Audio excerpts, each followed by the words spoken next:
اور دل دہلا دینے والی حقیقی روایت ہے جو امام ابن کثیر نے اپنی کتاب البدایہ والنہایہ میں لکھی ہے۔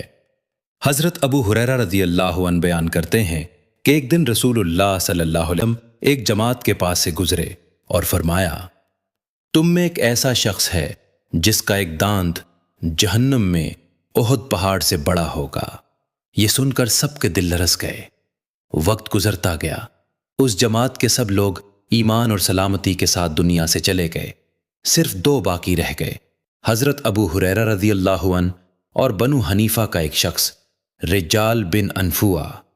یہ رجال بن انفوا ان لوگوں میں سے تھا جو نبی صلی اللہ علیہ وسلم کے پاس آئے، اسلام سیکھا، قرآن یاد کیا اور بہت عبادت کرتے تھے۔ لوگ اس کی عبادت اور خشوع کی مثالیں دیتے، لیکن نبی صلی اللہ علیہ وسلم وہ بات ابو ہریرہ کے دل میں رہتی۔ وہ ہر بار رجال کو دیکھ کر ڈرتے کہ کہیں یہی وہ شخص نہ ہو جس کا ذکر نبی صلی اللہ علیہ وسلم نے فرمایا تھا۔ پھر وقت آیا جب مسالمہ کذاب نے یمامہ میں جھوٹا نبی ہونے کا دعویٰ کیا۔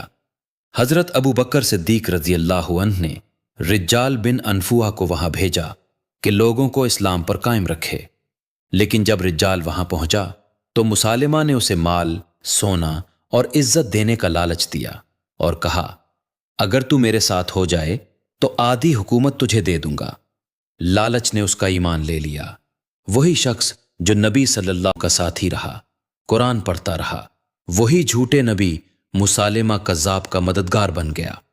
رجال نے جھوٹ بول کر کہا، میں نے خود محمد صلی اللہ علیہ وسلم سے سنا کہ مسالمہ کو بھی نبی بنایا گیا ہے۔ اس ایک جھوٹ نے ہزاروں لوگوں کو گمراہ کر دیا۔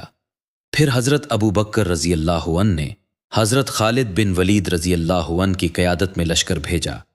اس لشکر میں وحشی بن حرب رضی اللہ عنہ بھی تھے، وہی جنہوں نے زمانہ جہالت میں حضرت حمزہ کو شہید کیا تھا۔ انہوں نے توبہ کی تھی اور کہا تھا، میں اس گناہ کا کفارہ جہاد کے ذریعے ادا کروں گا۔ جنگ یمامہ شروع ہوئی، بہت سخت لڑائی ہوئی۔ شروع میں مسلمان پیچھے ہٹ گئے، پھر جمع ہو کر نعرہ لگایا اور اللہ نے مدد فرمائی۔ وحشی رضی اللہ عنہ نے موقع پا کر مسالمہ کذاب کو قتل کر دیا اور رجال بن انفوا بھی مارا گیا، کفر پر ذلت کے ساتھ۔ جب حضرت ابو ہریرہ رضی اللہ عنہ کو یہ خبر ملی تو وہ سجدے میں گر پڑے اور اللہ کا شکر ادا کیا۔ سبق: رجال بن انفوا قرآن پڑھتا تھا، عبادت کرتا تھا، مگر انجام برا ہوا۔ وحشی بن حرب رضی اللہ عنہ نے بڑا گناہ کیا، مگر توبہ کر کے ایمان اور عزت پر دنیا سے گئے۔